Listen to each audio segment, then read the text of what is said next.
mabuti para mapabilis yung ginagawang investigasyon ng NBI ng PNP. Naniniwala ang mga kaanak at kaibigan ni suspendidong Bureau of Corrections Chief Gerald Bantag na inosente siya sa paratang nasangkot siya sa pagpatay kay Percy Lapid. Halatang frame up siya. Binigyan siya ng kasalanan na wala naman silang ano. Dilinaw din ang isa sa mga abogado ni Bantag na hindi siya nagtatago sa batas. There is no reason for him to hide. Wala pa naman siyang warrant of arrest. Siguro for security reasons. The brother and lawyers of Percy Lapid believe that there could be a more powerful personality behind the killing of the radio broadcaster. They say the identified mastermind so far, suspended Bucor Chief Gerald Bantag, may not have acted on his own when he ordered the hit, allegedly. Why the suspicion? We discuss in this episode of The Chiefs.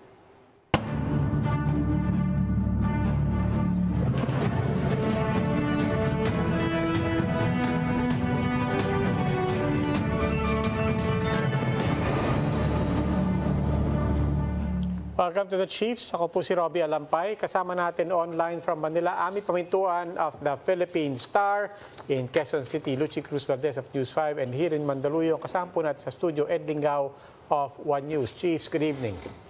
Good evening. Happy Tuesday. Ami, anong headline?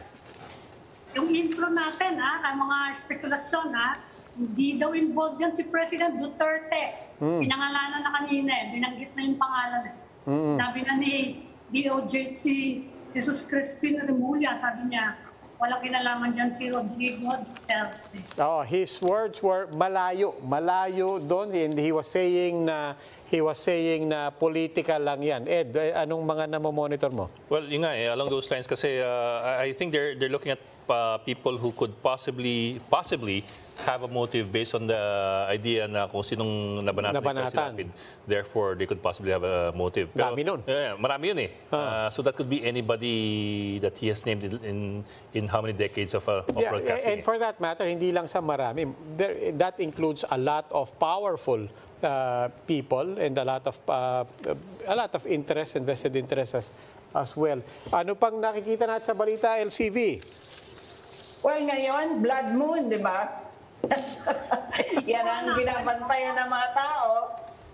Yan pala parang gustong kumahol kanina. Ano ba supposedly ibig sabihin nun? Well, it's the Earth between the sun and the moon. So, in effect, hinaharangan ng Earth ang ilaw mula sa araw, if my science knowledge serves me right. Tama ba yun? Lingao. Sana. I think so, yeah. But I think Roby's question is what would the effect be on people? Anong effect sa atin? Diba? Diba? If the moon is able to cause the rise and fall of tides, can it know? Lalo bang gugulo ang ating magulong lipunan? Magulo na Wala na yung gugulo muna. Pero some of our senators are saying na wag naman masyadong magulo ang portrayal natin. Marami namang maayos. Diba? Sabi nga. Kasi Roby, nanguna ka dyan. Kayo, wala na kayong nakita kung di masama. Nahuli na nga yung salarin. yung pinagsususpecha. But anyway, this is something, in all seriousness, this is, I think, something worth discussing also, and later on we will be discussing that as well. Is media being too negative? But we will speak to our first guest. We'll have a follow-up on the Percy Lapid case. We'll speak with our first guest after a short break. Keep it right here on One News.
Government investigators and officials are saying there is nobody else behind General Bantag. General Bantag, of course, the primary suspect now in the killing of Percy Lapid. The journalist, Justice Secretary Crispin Remulla, dismissed those claims that somebody else more powerful than the suspended Bucor chief was supposedly behind the killing.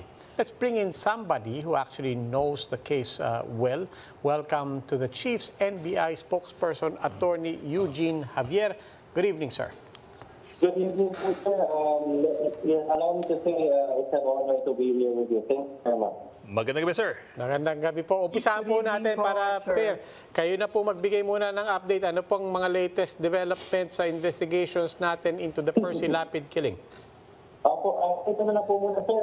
Claritin ko lang po, hindi po ako yung spokesperson ng NBI. Yes, let's just get that out of the way po. Sir, you're the supervising agent? You're the supervising agent. Yes, I am. And for this case, so ako po yung magbibigay sa inyo ng update. Okay, sir, that's even better. Even better. Sige po. So ano pong latest na alam natin? Alright, sir. So since yesterday na nag-file po kami ng case, gaya po ng sabi ni Secretary Remulla, no? It's 95% done yung case. So it's all a matter na lang of trying to strengthen the case that we filed. So that ngayon we're still trying to secure a court warrant, a court order for the forensic examination of the cell phone ni PDL Mayores. Also, we're also trying to we're trying to process the precautionary hold departure order for Director Gerald Bantag and also kay Zulueta na rin. And we're also trying to coordinate with we are coordinating with the Anti-Money Laundering Council para po mas mabuti natin makita kung ano yung mga transactions surrounding those account holders na nagbigay ng pera kay Escorial. Okay, sir, if you don't mind, when you say nandun na tayo, 95% there, what are the big things na nakasama na dyan sa 95% na pwede na nating tungtungan? And for that matter, ano yung 5%? Ano saan tayo nagkukulang pa? Well, I'm not sure about how the Secretary came up with that number, pero he's right, no? I would say that since the case was already filed, tapos na siya. But then, like I said earlier, we're open kasi we're still open to information that might be helpful to the case, either for strengthening the existing one, or if it ever surfaces na merong ibang tao na involved. And I'm not saying na meron. Pero if ever there's one, then makapile na natin ang kaso. Sir, I've read some of the affidavits that were submitted to the NBI, in particular kay Mr. Labra, yung head ng Batang City Jail, if I remember correctly. I get the connection that he's established between Zulueta, kasi nakamiting nila face-to-face si Zulueta. At si Zulueta, harapan sinabi sa kanila yung instructions. So yun, medyo malinaw yun eh. But I have failed to see any direct link between the gang members who operated on the case and Director General Bantag. So I'm wondering how you were able to establish with certainty na si Bantag can be held liable. Yes, sir. I understand your sentiment on that issue. Katulad din ng sinasabi ng Secretary of Justice, it's a totality. Let me explain. Diba, as investigators, we also have this method in analyzing the totality of the circumstances test. So that's what we use, at least in the investigative stage. No, we're not saying that for prosecution purposes, yun na talaga. Pero in our analysis, we take all the circumstances, the events, the personalities, as a whole. Now, we don't focus on just one factor. Katulad ng yes, sir. Na there has to be one direct link that para lang maging liable to Director General Bantag. Yes, so we sir. have to take into consideration other factors such as the established motive, the relationship between Bantag and Zulueta, and then siyempre who stands to benefit from whatever happened. So taken as a whole, holistically, we can say talaga na hindi pwedeng hindi maisama si Director General Bantag sa kaso. Yes, sir. Sir, this is, I suppose, what you mean by totality of facts or totality of circumstances. And I understand naman the concept. Pero sir, I'm wondering lang, kasi you're still going to the stage of preliminary investigation with the prosecutors. I'm wondering if you have any substantial or direct evidence that could already show the connection between General Bantag and the crime. Or will we? I mean, do you think that sufficient in totality of facts and circumstances to convince the prosecutors that there is a probable cause in this case against Bantag? Well, unfortunately, I'm not the proper person to answer that. But we're hoping, and we're confident, that the prosecutor will see kung paano talaga ano talaga napasok si General Bantag dito sa kaso na pinel namin. Only wala pa namang naka-file na cases in court, so wala pang arrest warrants. So, hindi pa nyo naman pwedeng arrestuhin yung mga yan. Pero sabi ng abogado ni Gerald Bantag, hindi naman siya nagtatago. On the other hand, hindi na daw makita si Zulueta. Na-locate na ba siya? Are you monitoring? Are you able to get in touch with him? Yes, our team has exerted efforts, upang makausap natin itong si Zulueta. Meron naman, in fact, our team may nakausap na dun sa family niya, dun sa kanyang province. Kaya lang, hindi rin alam ng family yung whereabouts nitong si Zulueta. We were hoping sana kung makipag-usap sa amin si Zulueta, it would make things clearer for everyone. So officially wanted siya ngayon, fugitive ba siya? Can you say that again, ma'am? Fugitive siya, wanted siya ngayon? Well, hindi pa naman po, ma'am, kasi nasa prosecution stage pa naman po. So wala pa pong warrant out against them. Hindi pa po sila wanted. So libre pa po sila na gumala-gala kung gusto nila. Hindi pa naman po namin sila hinahanap sa ngayon. Pero mga kailan kaya when will they be invited to the preliminary investigation? Kakapile lang po kasi namin ng cases yesterday, ma'am. So it will all depend now on the prosecution.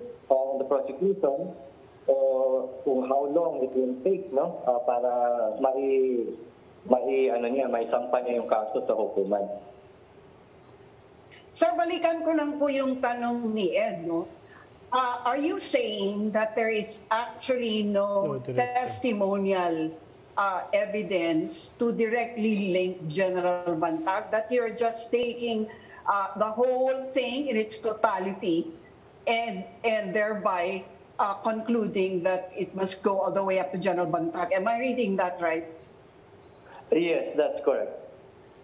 So he was not even named, not even by Escorial, for example?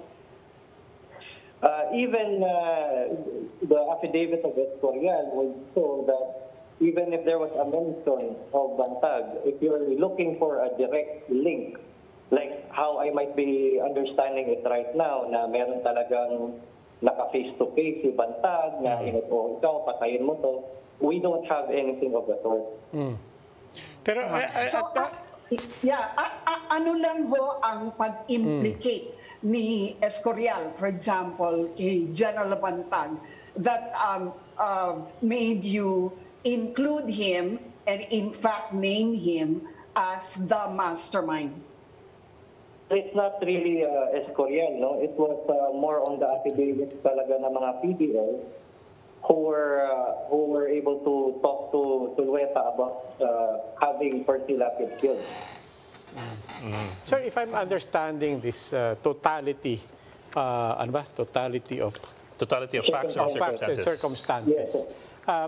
It's basically parang the sentiment is we may not necessarily have the direct link, we may not necessarily have the direct evidence, pero obvious naman, di ba? Parang gano'n yung dating sa akin. Parang kung titingnan mo yung buong eksena at lahat ng alam namin, parang imposible namang hindi yan nagdaan sa kanya. Tumugma yung mga But could you paint that picture for us? Could you give us some examples of some things that are clearly hindi pwedeng mangyari yan kung hindi hinayaang mangyari ni General Bantag? Well, there are a multitude of those facts. Katulad ng the motive and then the relationship nilang dalawa and then syempre we all know naman kung gaano nakatagal magkasama itong dalawa and in fact itong si Zulueta was a career jail officer po talaga and then magkasama pa nga sila doon sa isang case na kung saan meron pong nasawi na PDL and and then so taking everything into consideration, meron po kasi talaga mga cases wherein layer upon layer upon layer is being placed para hindi talaga maabot yung mastermind. And this is one of those cases.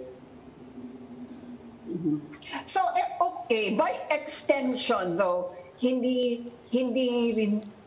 it possible for you to also go beyond General Bantag, for example, and check whether there's also somebody behind him pushing him to do what he did? Well, by extension, you're correct po, ma'am. Kaya lang, we still don't have any reason to arrive at that conclusion right now kasi everything just points to DG Bantag and no one else. Yun lang, ang sinasabi na po namin is that we're not closing our doors naman for any evidence that might crop up at a later date. Sir, I do recall... If you went by motive, for example, so can we lay the predicate for why General Bantag, for example, would have June Villamor killed or would order this? His motive would be what? Not tinitira siya ni Percy Lapid, but didn't Percy Lapid also hit out at other personalities bigger than General Bantag? Yes, that's correct. That's correct. In fact, there are, like they say, 100 plus persons of interest.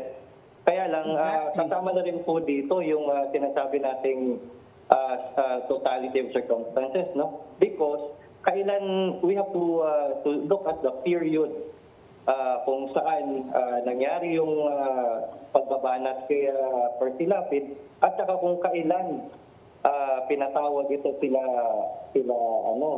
PDL. So yan palang makonect natin na yun yung dahilan, yun yung motive niya.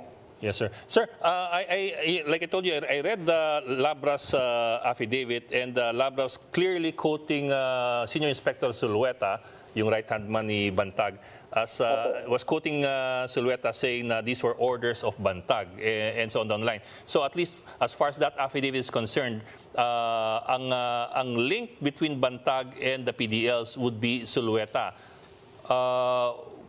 Are you looking at the possibility of taking in Zulueta as a witness to implicate or to pin down, for example, Bantag? Well, yes. Ito, he's the link talaga, no? Because like we said earlier, wala naman talagang quote unquote direct link. So it's all up to Zulueta na ngayon. So it will be up to him if he wants to cooperate with the investigation, knowing na hindi naman talaga siya yung pinaka-top of the list as mastermind. Although, sir, him being the loose thread in this case, baka mamaya mabangungot din siya, ma-plastic din siya. Pero importante makita siya. We are not discussing the possibility actually. That's why we're also trying to locate him. We're not exerting as much effort as locating itong si Bantag kaysa sa locating Zulueta. Okay. Kasi siya yung nawawala, ano? And he is the missing link. Naiwan po siya from Bucor. at hindi na po siya nakikita. Related to all of that po, ano po status ng mga petition natin and applications una-una for arrest warrants and then also hold departure orders? We just talked to the prosecutor earlier today, and siya po yung nagsabi na we have to move for the granting of the precautionary hold departure order by the court. So we're trying to secure that now, including yun din yung warrant para mabuksan yung cellphone. Ang pwede pang makapagturo ng ibang tao, yung nag-deposit ng pera, no, dun sa, kasi multiple daw yun eh. Multiple bank accounts, bank transactions. Kumusta naman yung, hindi ba you need an order from the Court of Appeals bago mabuksan, bago mahingi ng AMLC sa bangko, yung ano nga, to lift the secrecy law para makita nyo kung sino yung source ng pondo. Kumusta na yun? Yes, so it's now with the DOJ, no, to talk with representatives of AMLA on that issue. But we're hoping na meron talagang makita ng mga paper trail para mas ma-prove talaga natin yung transfer of money. And more than that, para makita din natin yung circumstances noon, yung mga transactions na yun. Because it will open it might open another investigation into what's happening in Bucor. Paano nga kasi kung ang pinanggalingan ng ibang tao, hindi ang mga kasama ngayon sa indictment? Paano kasi ang nabanggit sa amin noon dumaan daw sa may-ari ng karinderya yung pera. Dinaan daw ng mga prisoner sa may-ari ng karinderya at may inutusan si karinderya owner na personnel na i-deposito sa bangko. Paano pa ganun? Well, at least alam natin kung kanino talaga galing yung pera. Hindi naman yan sila yung mga nautusan, hindi naman sila maglalabas ng pera tapos hindi maibabalik sa kanila. So, inutos lang talaga sa kanila yung the fact na maglipat ng pera.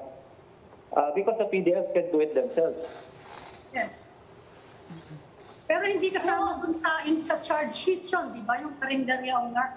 Ang nagkwento sa amin yan ng mga abogado Opo. Hindi namin sila sinarge. Kasi we're also looking at the possibility na sila din, hindi rin nila alam what for. No? Marami naman kasi pwedeng maging dahilan kung bakit sila naglilipat ng pera for the PDL. Not necessarily para pambayad sa gunman.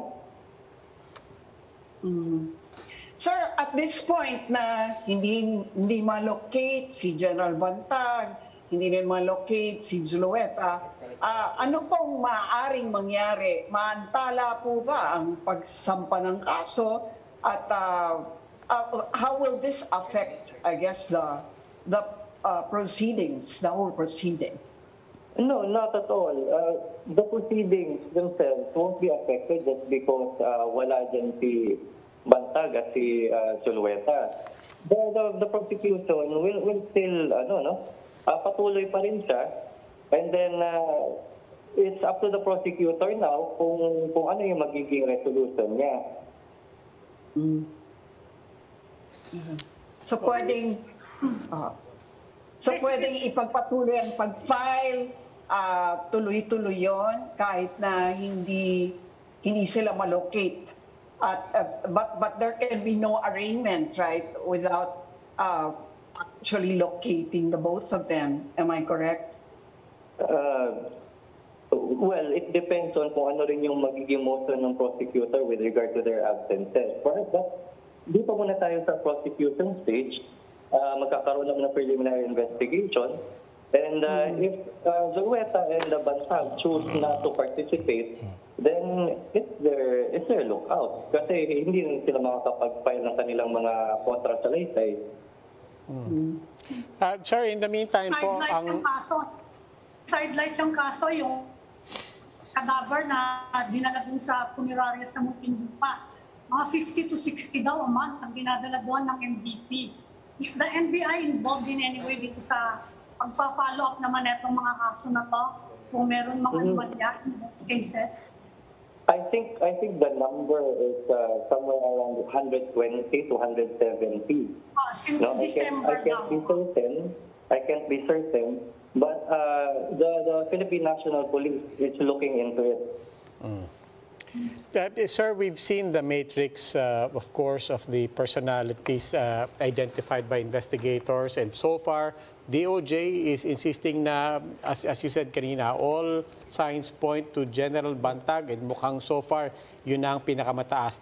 But that matrix notwithstanding, how about below General Bantag? Are there still angles or other personalities, other people in position that you are still looking at as possible persons of interest here? At this point, wala pa naman po. Wala naman po. Okay. Attorney Eugene Javier is supervising agent of the NBI on this case. Sir, maraming salamat po. Maraming pong salamat. Thank you, sir. Thank you very much po. And we will start up another conversation after the break. Please stay with the Chiefs.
I appeal to the media, tulungan nyo naman kami pagandahin ang imahe ng Pilipinas. Diba? Minamahal natin ang ating bansa. Hindi ko maintindihan, may mga thousands of negative comments. Ang punto ko dyan, and I commensurate with all of you, is it too much to ask that we help promote our country?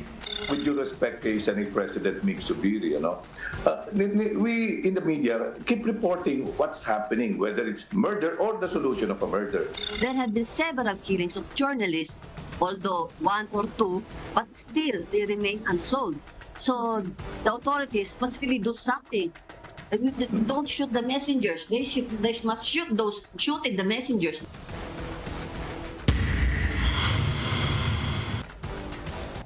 And welcome back to the Chiefs here in One News. Senate President Migz Zubiri, as you heard, has an appeal to media after the UN Human Rights Committee called out the state for media killings and the drug war.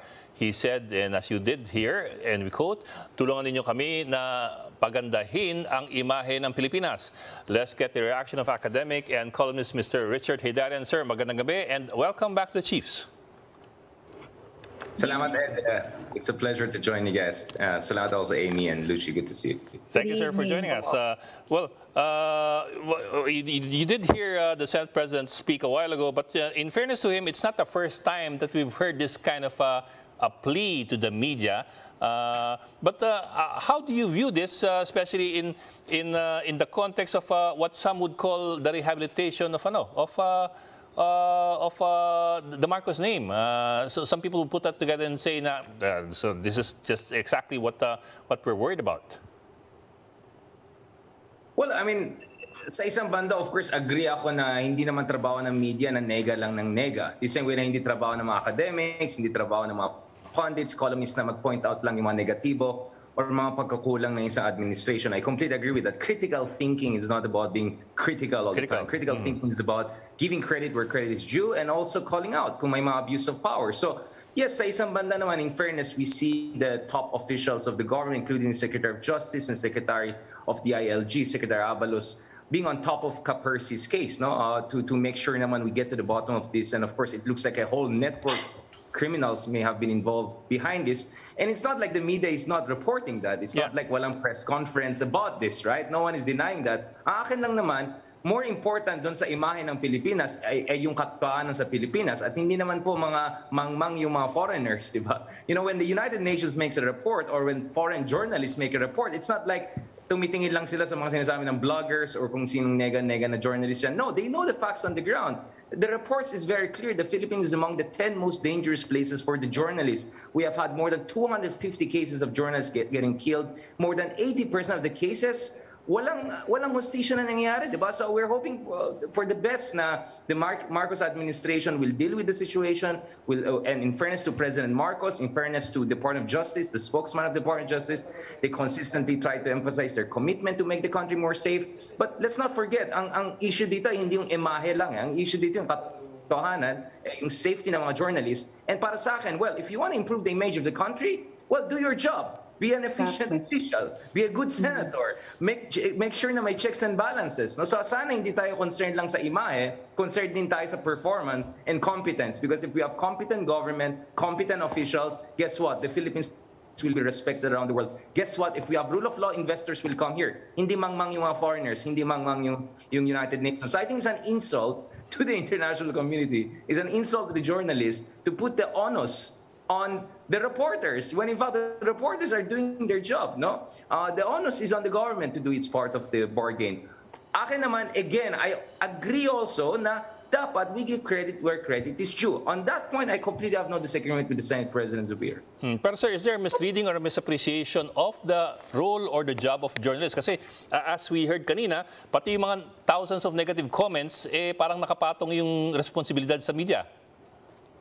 Yeah, we see this demonization of the Philippine media, the so-called mainstream media, demonization of the civil society, human rights activists. This is so Rodrigo Duterte time, right? So unfortunately, mukhang iba yung president ngayon, but yung mga ganitong negatibo ay nag-carry over. So if President Marcos wants to rebrand the Philippines as you mentioned, if President Marcos wants to take the country in a different direction, a better direction. And in fairness, I would say President Marcos Jr. has been recalibrating the drug war of the president to make it more humane. In fairness to President Marcos, he has been more, let's say, calibrated in our foreign policy, hindi tayo subservient sa China, at least rhetorically, we have better relations. But yun nga, so I think yung rebranding, part of that rebranding is to stop victim blaming and stop gaslighting, right?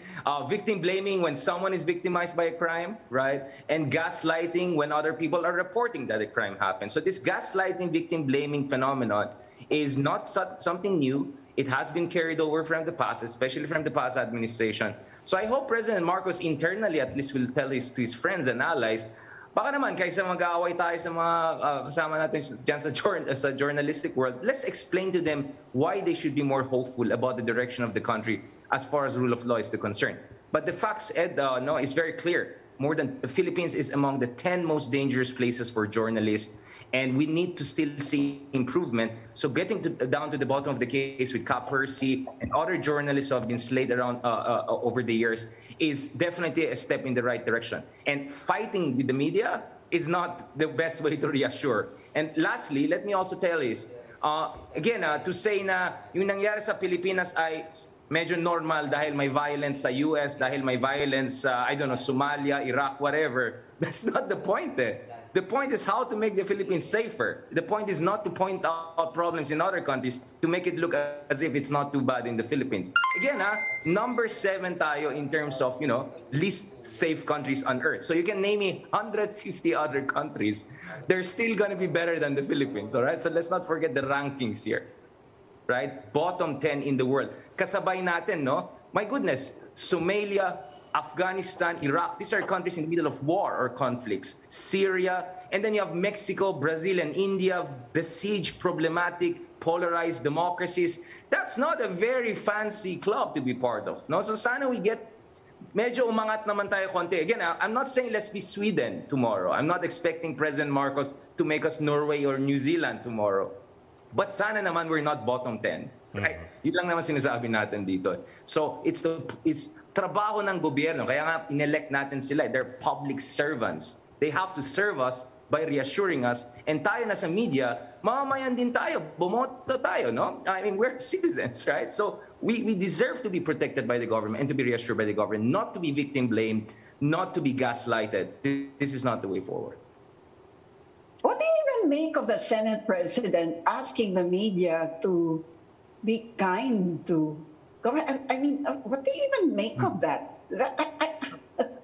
I mean, I would like to think that the Senate President and all of these government officials, especially elected government officials, already know the role of media in government and, in society, and to actually ask media to, be nice. I don't even know how to read. I mean, do they really actually think we will comply? I think that's my point, though. But really? You think the Senate President...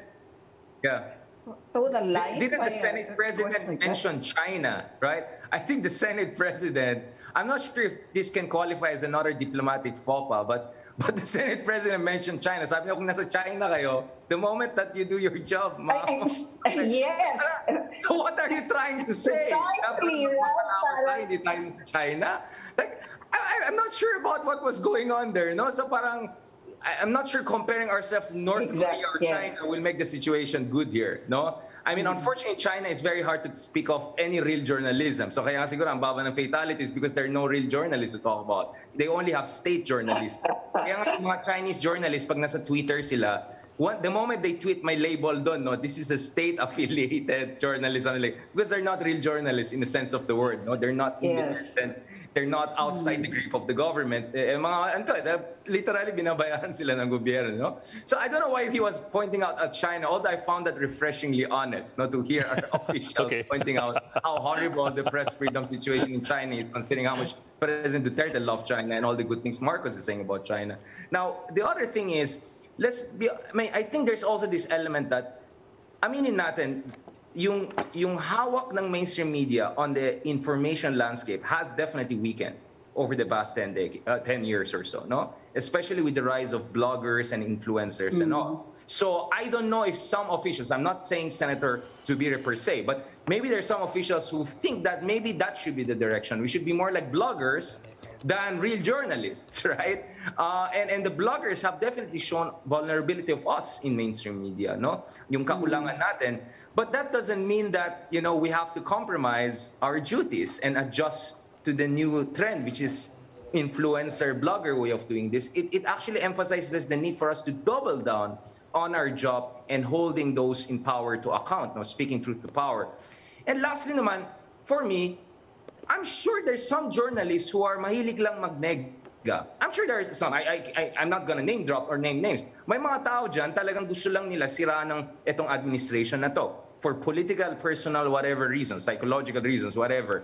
Then maybe the senator can point out those persons in particular and say unfair yung coverage nila. Or a specific channel na purong nega lang. Like for instance in the US, right? Like Biden will call out Fox News, right? Because obviously pro-Republican and Fox News, anti-Democrat. You can do that, but he doesn't attack the entire media or doesn't give a command or tell the whole media to get it together. No, he points out Fox News is biased against me as a Democratic president.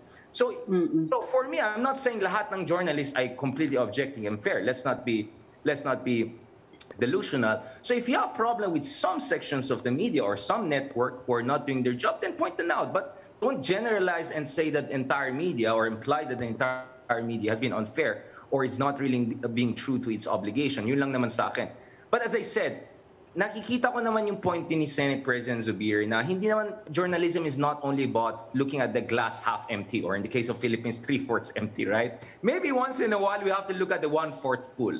Right? Hindi naman, I mean, there's some good things happening, no? And ako, as a columnist, you know, as an academic, I try to point out also the good things that have been happening under any administration, including President Marcos, as I pointed out earlier. But ang point ko nga, at the end of the day, more important than image is the lives of people. More important than image is press freedom. More important than image is competence. Because once we get the competence right, the image will follow.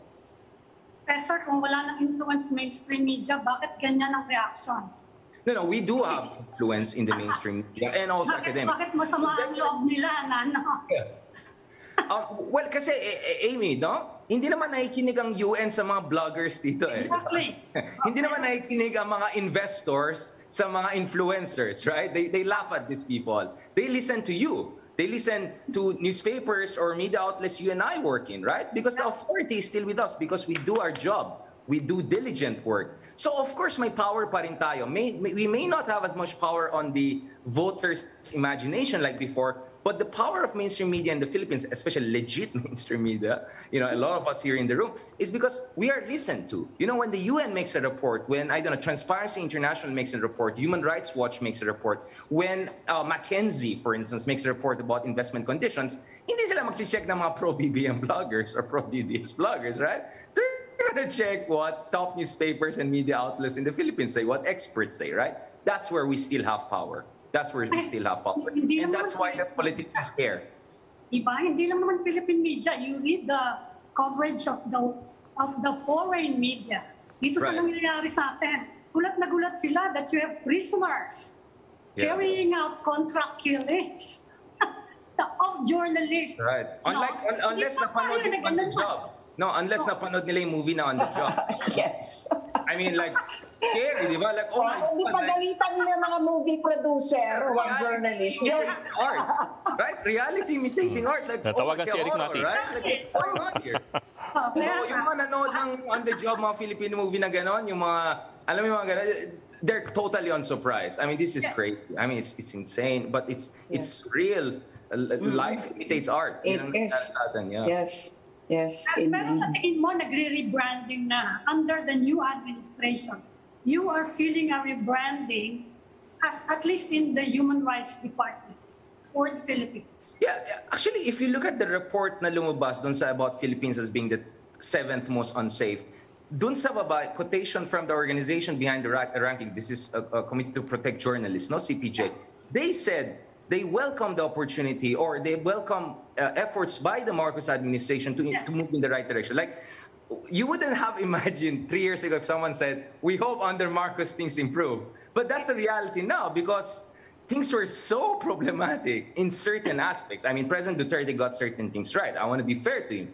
But really on the rule of law part, really on the drug war issue, really on the human rights issues, we have been really in deep waters. So ironically, international community, including human rights groups, are looking to Marcos to improve things. And I think President Marcos feels that. Why would he put 2 top cabinet members in charge of the assassination of Percy?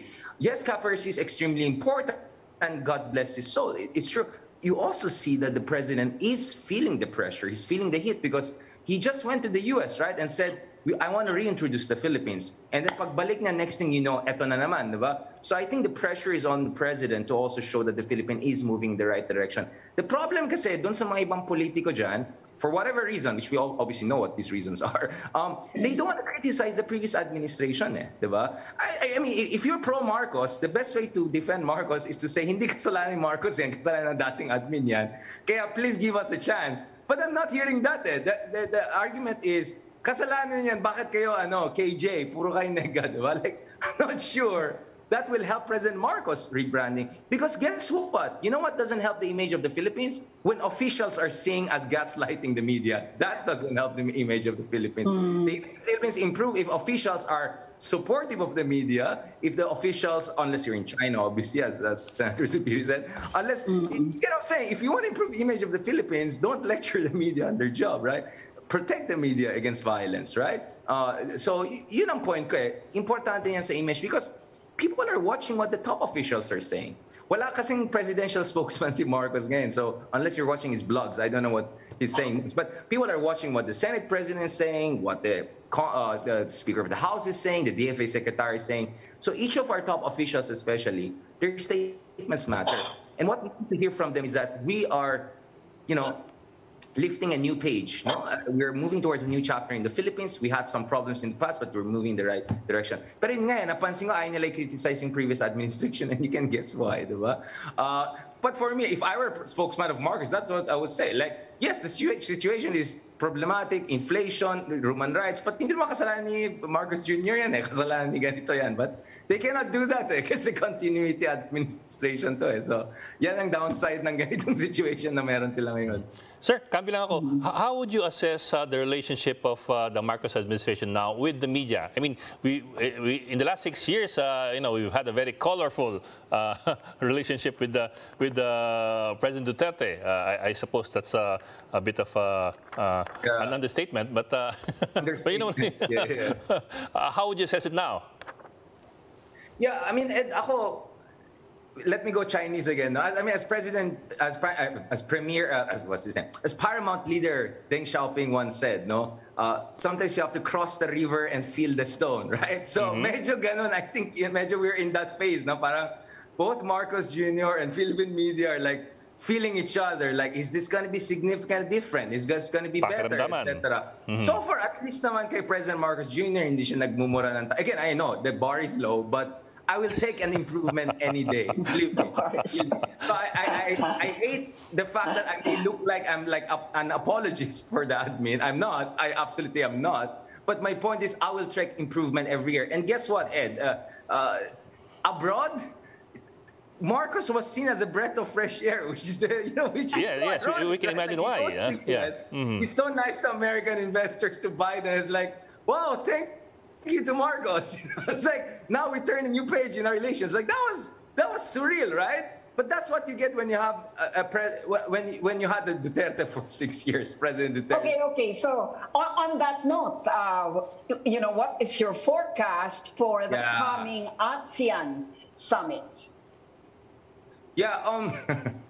Well, I mean, it's not like President Marcos Jr. is new to this, right? I mean, his first visit was to Indonesia and Singapore. So I think he already laid down the foundation for that. Let's remember, mahalaga itong mga upcoming summits na yan because back-to-back to yan. There's APEC, there's ASEAN, and then there's G20 in Bali. And Putin might come to at least the G20. Xi Jinping might come at least to the G20. And then Premier Li Keqiang might go to the other. And Biden and Kamala Harris are also coming. So all will we even be a player there? I mean, how big a player? Aren't we a minor player there, or will President Marcos kind of like at least make our presence felt in such a global, conference. Ako naman, for me, if you know how to play the PR game and the diplomatic game well, you can, even with weak cards, you can overshoot. You can overperform. Now, so sa tingin ko, even though we may not be a major power here, we are a major player in ASEAN. We were one of the founders of ASEAN. In fact, ASEAN was founded under Marcos Sr., right? In the late 1960s, no? So, ako naman, I think if Marcos positions himself as one of the co-leaders of ASEAN, along with Singapore, Indonesia, what he was exactly trying to do the other month, diba? Then I think he can position himself as a mediator. Let's not forget, Luchi, no? Duterte presented himself as a mediator between North Korea and Trump. Yes. Remember, there was a time yung foreign secretary... Pero hindi siya pinansin. Yeah, but the foreign minister of North Korea in a UN speech in 2017, I remember that very well. He asked Duterte to talk to Xi and Trump, right? So that there'll be no nuclear holocaust. I think he used the term even like that, no? So remember, this is the time when Trump was still feeling it and trying to meet Kim Jong-un and bullying him, etc. So I don't know. For me, baka naman we're underestimating the Philippines. I think if we play our cards well, we can be one of the key players within ASEAN and accordingly project influence and power and be a middle power. We're not a major, but we can be a middle power and intermediary. And Luchi, President Marcos Jr. has a very good relationship with Biden and a very good relationship with Xi Jinping, and not a bad relationship with Putin. So I think he is in an ideal position to at least posture, right? To at least kind of put on performance of being a middleman, if not actually being that. So ako naman, I think we are in a good position to be one of the middlemen. I think we're more or less where Singapore and Indonesia have been as far as their balancing relations with the major powers are concerned. Because under Duterte, he was good with Trump, but not good with Obama, not good with Biden, right? Here, balancing relationship natin sa major powers. And with Ukraine, and ito pa, we voted in favor of Ukraine multiple times in the United Nations. So Ukraine is also in good terms with us. At the same time, Russia still wants to be good with us because they have a helicopter deal na $300 million, right? So, kaso ayaw nila ng mag-refund down payment na tayo, ayaw nila ibalik. Yun na nga, dapat i-refund, diba?